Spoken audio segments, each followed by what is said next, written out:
എന്തൊക്കെ അതിനകത്തുണ്ടോ അതൊന്നും നമുക്ക് യൂസ് ചെയ്യാൻ പറ്റാത്ത രീതിയിൽ നശിച്ചു പോയി. ആ സമയത്ത് ഞങ്ങൾ ഈ ഷോപ്പ് ഇപ്പം റെന്റ് കുറഞ്ഞ് കിട്ടണം, ഡെപ്പോസിറ്റ് ഇല്ലാതെ കിട്ടണം എന്നുള്ള അരുണിന്റെ വീടിനടുത്തുള്ള ഒരു ഷോപ്പാണ് നമ്മൾ ചൂസ് ചെയ്തിരുന്നത്. അരുണിന്റെ വീട് എന്ന് പറഞ്ഞു കഴിഞ്ഞാൽ ശരിക്കും പമ്പയാറിന് ചേർന്നുകൊണ്ടുള്ള ഒരു വീടാണ്. സമയത്താണ് 2018 ഓഗസ്റ്റിൽ പറഞ്ഞ ഫ്ലഡ് വരുന്നത്.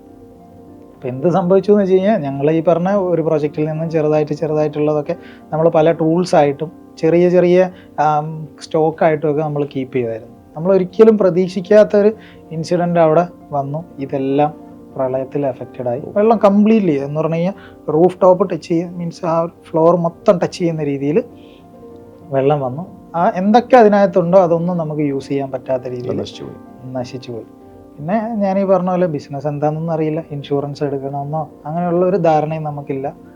അങ്ങനെ പുള്ളി ഈ പറഞ്ഞ പോലെ പുള്ളിയുടെ വീടിലും വെള്ളം കയറിയിട്ടുണ്ട്. പുള്ളി 1ാം നിലയിലിരിക്കുന്നു. അങ്ങനെ ഈ ഫ്ലഡ് കഴിഞ്ഞതിന് ശേഷം വീണ്ടും അത് റീസ്റ്റാർട്ട് ചെയ്യേണ്ടി വന്നു. ശരിക്കും ഒന്നേന്ന് പറഞ്ഞു അതിനും സഹായിച്ചത് ഈ ഫ്ലഡിൻ്റെ സമയത്ത് പല കസ്റ്റമേഴ്സിനും കറണ്ട് ഇല്ലാതെ വന്നു. ആ ഒരു സമയത്ത് ഇവർ വിളിക്കുമ്പോൾ നമ്മൾ ഫോൺ അറ്റൻഡ് ചെയ്ത് ഞാൻ വള്ളത്തെ വരെ പോയി സപ്പോർട്ട് ചെയ്ത് കൊടുത്തിട്ടുണ്ട്. വള്ളം പിടിച്ചു പോയിട്ട് അവിടെ പോയിട്ട് അവർക്ക് ഇൻവെർട്ടർ ആണെങ്കിലും ഒക്കെ ഞാനത് ചാർജ് ചെയ്യത്തക്ക രീതിയിലോട്ട് ആക്കി കൊടുക്കുമായിരുന്നു.